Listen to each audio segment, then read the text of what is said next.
Now, I touched on this in the intro, but I do want to talk about YouTube. I have a big problem with YouTube because whenever I go on YouTube and watch leftist content creators, they're all so focused on holding a specific set of political beliefs and fighting about whether they're true or not with other YouTubers to the death. And the way they do this, I've watched several YouTube debate nows. Not a lot because I really kind of can't stand that format. You know, I did debate for 4 years in high school. And I like debates. I'm not opposed to debates. But like what YouTubers call debates, it's really not actually debating. It's like not even close. It's literally just bickering. For a debate to be a debate, there has to be rules. Like, you know, I did Lincoln Douglas debate, and the premise of Lincoln Douglas is someone affirms a position, gives a 6-minute speech, 3 minutes of cross-examination. Then there's someone who's negating the position, so they get a 7-minute speech where they give their own case and then criticize the opponent's case. And then 3 minutes of cross-examination. And then the affirmative side gets a quick 4-minute speech to refute the negative side. Negative gets a 6-minute speech to both reaffirm their side, refute the affirmative side, and wrap up. And then the affirmative gets a 3-minute speech at the end to kind of wrap it up shortly and tightly. That is a debate. And what can you, so think about that. Those are the rules of a debate. That's really specific. Here's some more specific stuff about the Lincoln Douglas debate. They're considered value debates. So what you do is you name a value. A lot of times people use justice. They consider justice their value. Then it's like, well, what is justice? How do you measure justice, and how does your side best achieve justice? So let's say it depends on what the resolution is. Let me pull up the most recent Lincoln Douglas resolution. So here's the current one, the 2022 January-February topic. Resolved. The appropriation of outer space by private entities is unjust. So it even says unjust in the resolution. So you'd say, I affirm this resolution and my value is justice. Then you could say your criterion, the way you are measuring justice, is equity. Right? You could say there is no justice when we are simply accelerating the capitalist mode of production and bringing it even beyond the boundaries of our earth. And you can make some arguments and tie it back into the criterion of equity and showing why your side affirms justice. Then the other side could be like, I affirm justice, but I negate the resolution because justice is measured by freedom. Now, freedom is a terrible criterion because it's a vague concept as well. You want something really concrete, but you get the idea. Now, why am I spelling out the rules of high school debate to you? And that's very simple, because in these debates, you have to make an argument. In fact, the rhetoric is completely ignored. There are people with terrible rhetorical skills who are great at debate, because what you do is you write down their value, you write down their criterion, and then they might be like contention 1, and that's their argument. They just read like the tagline argument. It's one sentence. Then they go into basically justifying their argument with evidence. And then they conclude by saying, well, the impact of this argument is that justice is reduced. The rhetoric never comes up. The best rhetoric for a debate is having a pithy, easy to track, easy to measure argument, and then the justification is actual evidence. Now, compare that to YouTube. YouTube is not about making arguments at all. The way these YouTubers behave, and I mean, I could give specific examples, but if you've ever watched leftist YouTube, you generally know what I mean. And I'm not talking about like the Majority Report. That's not a good example because that's more like a radio show. I'm talking about more like YouTube-ass YouTubers. They don't have arguments in this way. Like, if you're debating someone, you just write down the arguments and then you basically offer a counter argument. The way they justify it doesn't matter unless they have shit evidence. But, like, so what YouTubers do is it's all rhetorical techniques. It's all using tricks. And then, you know, some of them will call out, you just used this fallacy. Excuse me, sir, you used a fallacy. All they're doing is fallacies. And that's a really, really pathetic way to advance a position. Just this is my opinion and I'm going to argue for it and you're going to make arguments against it and then I'm going to say how much you use fallacies and then I'm going to focus on one little thing you said and then talk about that for an hour, blah, blah, blah. That is not a debate. That is the type of thing that should be absolutely avoided. Here's why you should avoid it. If you're going to debate, actually debate. Like, do an actual debate because people can learn things from that. One thing I learned when I did high school debate is that you will typically disagree or agree with a resolution, but you have to argue both sides, and you get a better understanding of why someone might agree or disagree, and you're just as able to argue both sides as the other, but the process of doing so even further reinforces why you believed what you believed in the first place. So I think it's a very useful tool that way. Say someone agrees with you and you debate. They get a more thorough understanding of the opposition's opinion, which reaffirms why they believed what they did to begin with.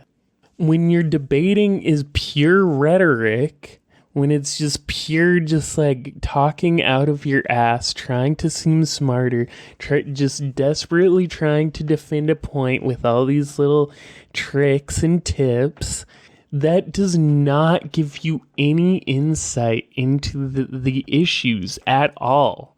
In fact, it basically exists so you could just like mock the other person who is debating this. Like, you're just like, oh, well, I'm giving my opinion like I would if I was alone, but there's someone else here I can use as a punching bag with my opinion. It makes people dumber. It makes people believe what they already believed, but for really stupid reasons. By actually going into the topics, that is what is illuminating to people. And it really just comes from a place of cowardice in your positions to just be like, I'm going to defend them with rhetorical tricks. Like, that just makes you seem like a political coward. And, you know, that's why I do value the podcast space, why I have a podcast and I don't have a YouTube. Podcasts give you freedom, like no joke. I don't have these YouTube censors putting like weird restrictions on me or whatever. And you can just tell by the type of content on podcasts generally that like there's better stuff going on. You don't have many podcasts that are just like YouTube drama or, you know, like it's weird to think of a podcast that would be like podcaster drama. Like there's YouTube channels that are YouTube dramas. Ultimately, the type of behavior that is incentivized on YouTube is reality show behavior. They want the YouTube platform to be like one massive reality show channel where there's like billions, well, more like millions of intersecting and somewhat semi-related reality TV networks. Like, you might follow this guy, but he's beefing with this guy who's beefing with that guy, and it just builds this whole network of reality show drama. And unfortunately, most political coverage that people get recommended by and from YouTubers is the things that most engage in this reality TV format. And that is why leftist political commentators are the most quintessential example of sophists. And if you're not familiar with sophistry, they were basically paid rhetoricians to make arguments in ancient Greece.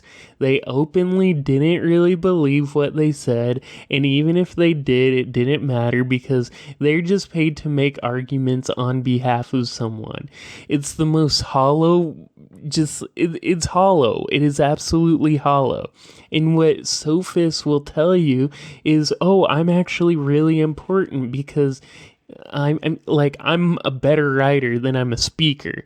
That might sound weird because I have a podcast, but so a sophist on YouTube might be like, well, you can write, but I'm given the gift of rhetoric. I don't really have the gift of rhetoric. I can use it sometimes and utilize it, but I'm not like a pro at it.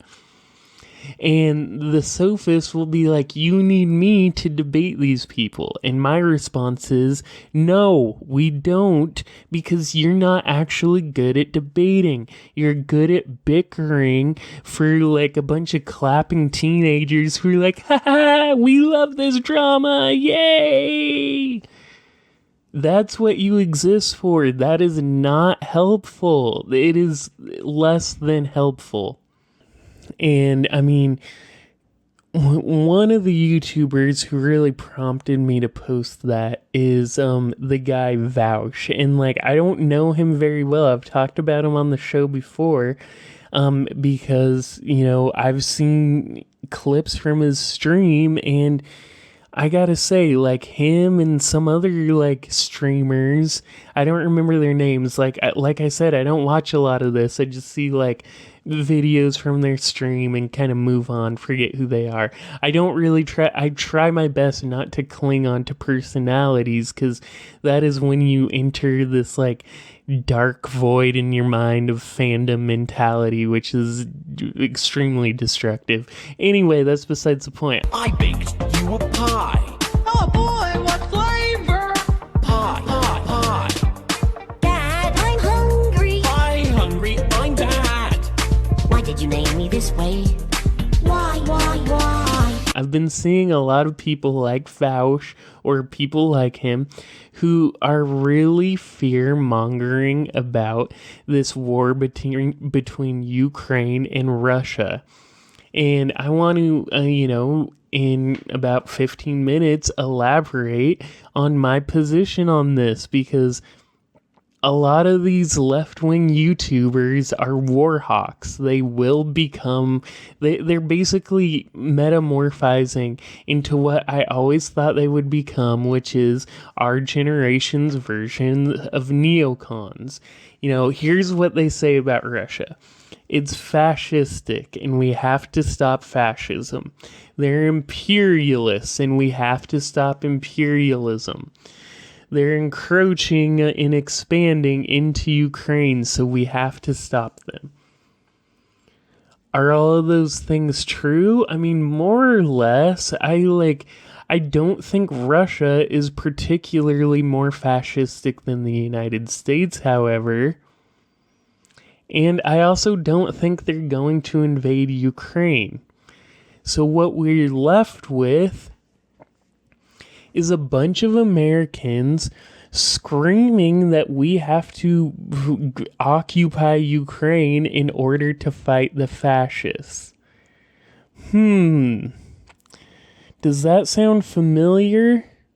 That sounds like literally every other time the US has invaded a country. Weird. How does that always happen where in the United States our past wars and military interventions are universally seen as bad, with bad motivations, just destructive loss of life, unnecessary loss of life, droning civilians and children? That's how we look back on our wars, but for whatever reason, people still fall into the warmongering rhetoric, and it's always the freaking same. They will always find a way to demonize the countries they want to invade or want to attack. And they do this until the American public reaches a point where they're like, dude, we gotta stop this. This is way too evil. These people are like the most evil people since the Nazis. Holy crap, Saddam is more evil than the Nazis. Holy crap, the South Vietnamese are more evil than the Nazis. So we gotta be the good guys and stop them. And universally, it is always seen in retrospect as a terrible thing. So why are these people falling for it again with Russia? I don't get it. And it's because the same people falling for this with Russia are the same people that will fall for every United States military intervention no matter what. Because ultimately what this comes down to is, okay, Russia is fascistic.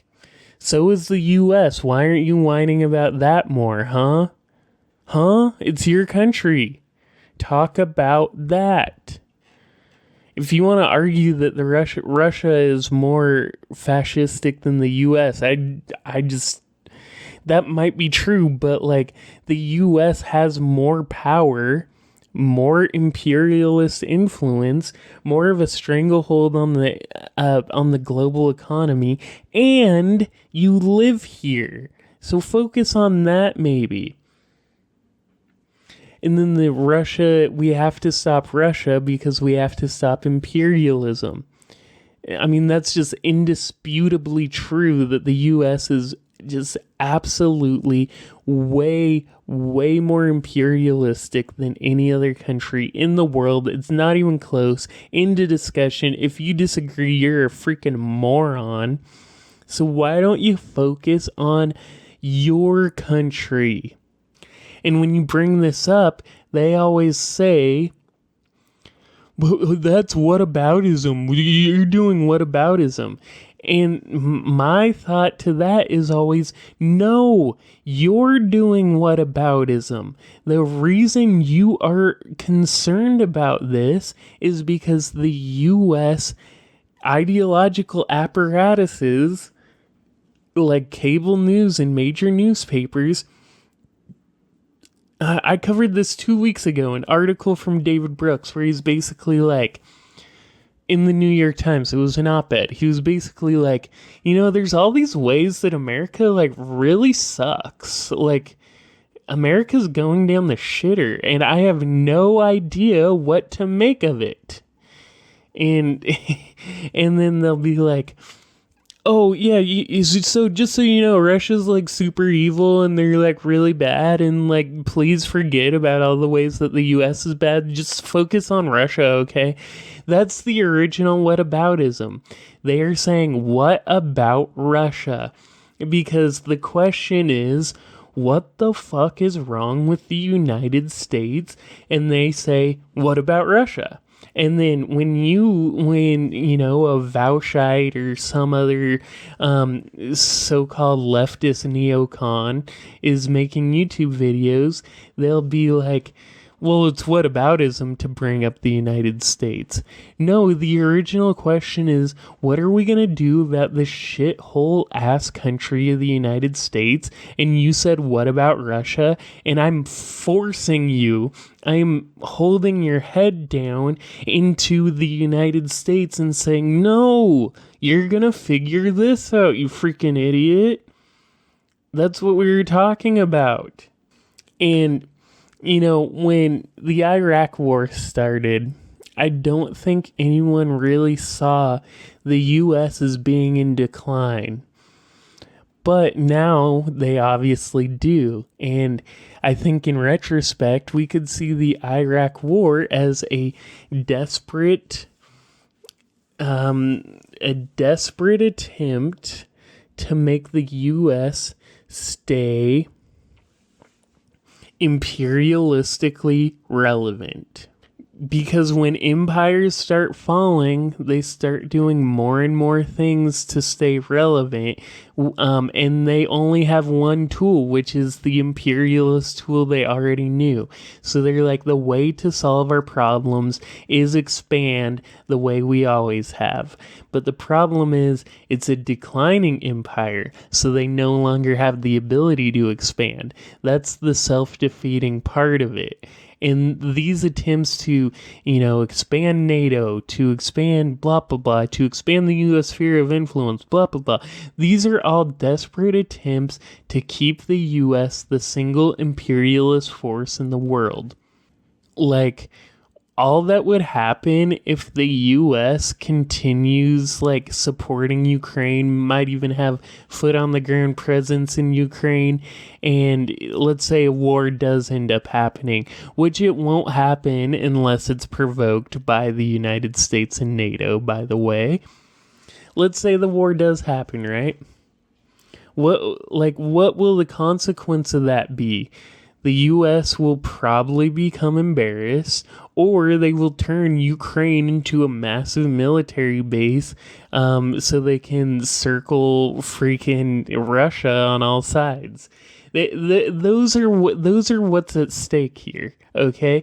Not the borders of Ukraine. And I will eat my hat if Russia does a full-on land invasion of Ukraine and claims a bunch of their territory. I will literally eat a hat. I will eat a hat live on air.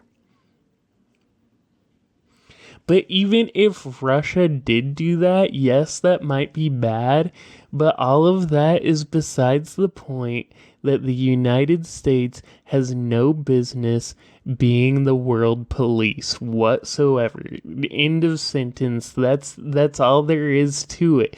The U.S. is the most destructive force on Earth. Specifically, the ones that are operating these wars, like the U.S. military, the CIA, all of these big government agencies, the State Department. It's the most evil force on Earth. Yeah. What is it good for? Absolutely nothing.